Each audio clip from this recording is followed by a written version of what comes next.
Olá, aqui quem fala é Flávio Rocha. Sou advogado especialista em Direito Médico e da Saúde. Tudo bem? De acordo com a pesquisa realizada pela FAPESP, por ano morrem em média 55 mil pessoas no Brasil por conta de erro médico. O problema é que a maioria dos familiares não conseguem perceber que o óbito do seu ente querido se deu por consequência de um erro. Se quer saber mais sobre esse assunto, não deixe de assistir a esse trecho da entrevista que concedi ao programa Podcast Executivo. E seguindo o nosso canal no YouTube, você terá mais informações sobre o Direito Médico e da Saúde. Boa entrevista e nos vemos em breve.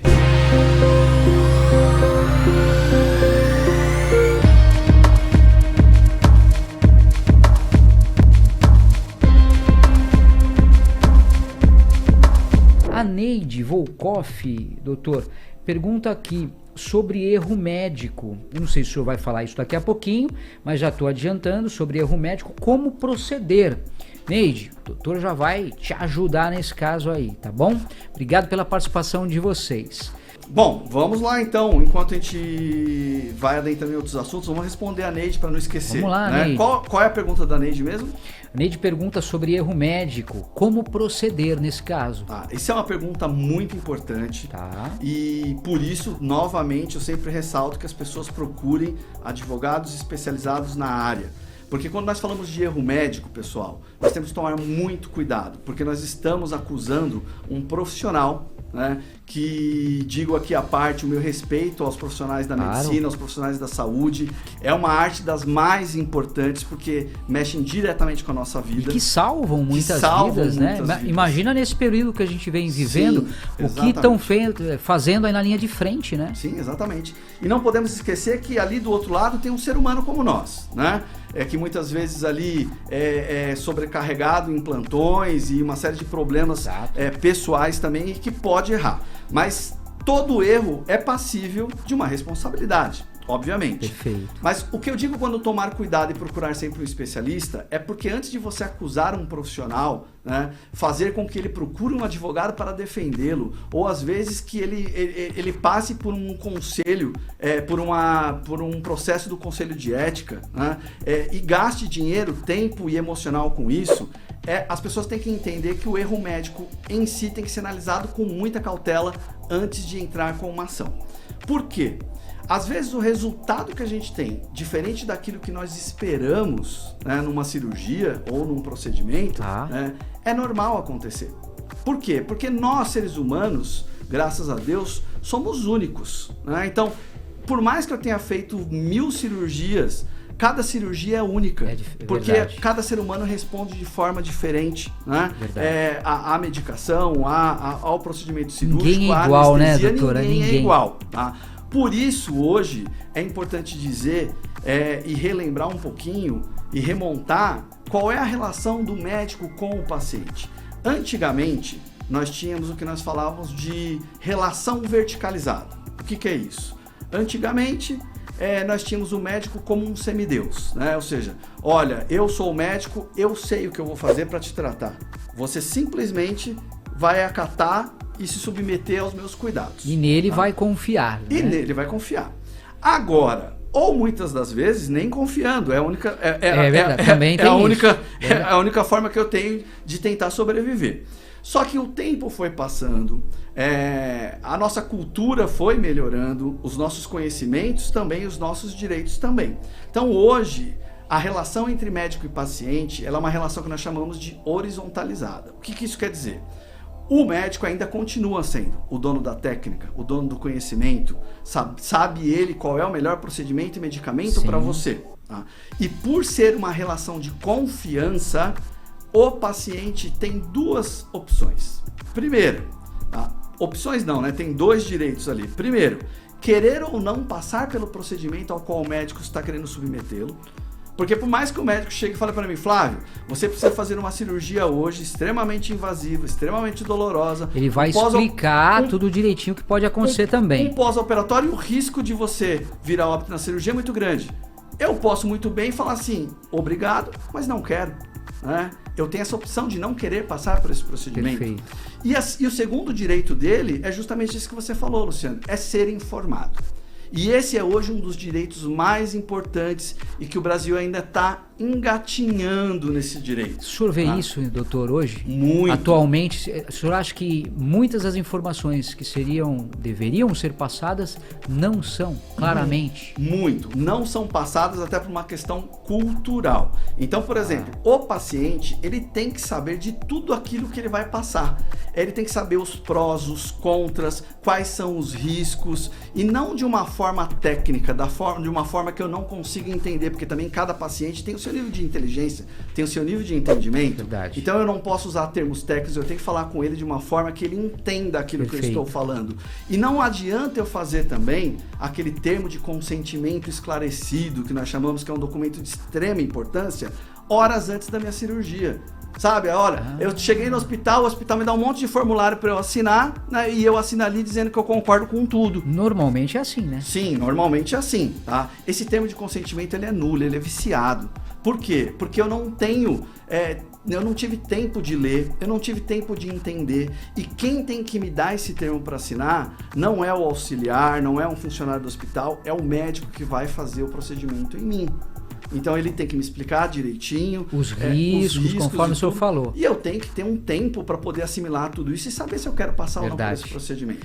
Né? Isso. Então, quando a gente fala de erro médico, como a Neide falou, ele tem que ser muito bem analisado. Por exemplo, eu vou citar um caso de uma cliente nossa para vocês entenderem o que eu estou falando. Ela sofria muito de dores na lombar e o médico indicou para ela um procedimento de colocar uma prótese no quadril para eliminar as dores dela. E muito bem, fez o procedimento, as dores dela realmente sumiram, só que ela acabou perdendo a sensibilidade no pé esquerdo. Ou seja, ela não sente mais o pé esquerdo e, consequentemente, ela tem dificuldade de andar e fazer uma série de atividades que ela fazia anteriormente. Procurou o escritório, analisamos toda a documentação dela e, no final, o médico acabou sendo condenado. Mas por que ele acabou sendo condenado? Houve perícia médica e uma série de questões. Então, por que ele acabou sendo condenado? Na perícia médica, o perito constatou que a indicação do médico foi perfeita. Ela precisava realmente de uma prótese. O perito constatou que o médico foi perito na cirurgia, ou seja, ele praticou a boa medicina dela e fez a cirurgia como deveria ser feita. Correta. Tá? O problema estava residindo onde? Existe nos anais da literatura médica, eu não vou, me desculpem aqui, eu não vou ousar a falar os termos, porque eu não sou competente para isso, mas de forma leiga. Existem nos anais da literatura médica que, quando eu uso os afastadores, tá? Quando eu uso lá um cimento quente, pode ser que eu lesione um nervo X que pode dar a falta de sensibilidade no pé. E foi isso que aconteceu. Ou seja, é um erro que poderia ter acontecido. É um erro que poderia ter ocorrido. Porém, não foi avisado para ela se ela gostaria de correr o risco de perder a sensibilidade dos pés.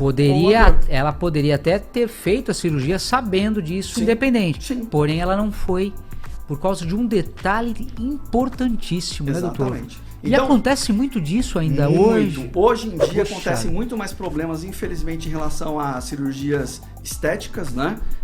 Do que as outras cirurgias. Na verdade, existem estudos que dizem que existem muitos erros médicos e muitas mortes ocorrem pelo erro médico. O problema é que as pessoas não sabem dos seus direitos e acabam não procurando, né?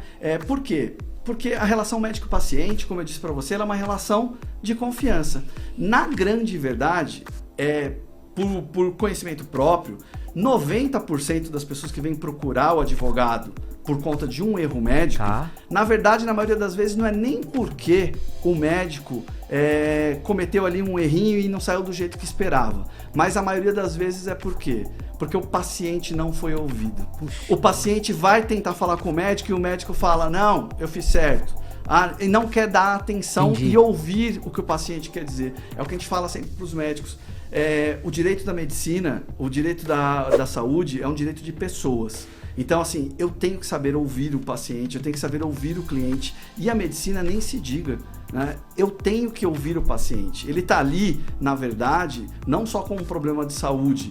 E ele é conhecedor do corpo dele. E ele tem que te falar o que está sentindo. E hoje, infelizmente, a grande maioria dos médicos hoje não dão atenção. O senhor sabe que às vezes tem médico que até atende, claro que eu não estou generalizando de modo algum. né? Porque tem muito médico excelente, mas tem médicos que atendem que do início ao final nem olha pro paciente. E na verdade, não querendo nem ser leviano com os médicos, né? E muitas das vezes é o nosso sistema que acabou fazendo isso com a profissão, né, da saúde. Por quê? Porque hoje em dia o médico ele precisa ter cliente, ele precisa sobreviver, né? E ele acaba se submetendo aos planos de saúde. E os planos de saúde pagam muito pouco numa consulta ou num procedimento, e ele é obrigado a atender, a fazer 40, 50 consultas por dia, e ele não consegue, né? Assim, em 15 minutos ele não consegue dar a atenção que você deve. Ou tentando, né? Vai acontecer isso. Não tem um atendimento como era antigamente, né, doutor? Por isso hoje gera outras consequências. Todo médico não é obrigado, obviamente, mas todo médico é aconselhável que tenha um seguro, né? Um seguro profissional, para que justamente caso ocorra algum incidente, alguma coisa, ele acaba sendo coberto por esse seguro, né, profissional em caso de erro médico. Então, Neide, erro médico ocorre bastante, mas a gente tem que ser muito cauteloso e por isso é importante procurar um especialista para saber identificar se realmente existem indícios ou não de erro médico. Por isso que você, também sendo um paciente, pode ali estar atento e se o médico não comentar alguma coisa, você pergunta se tem algum tipo de risco também para poder ajudar, facilitar.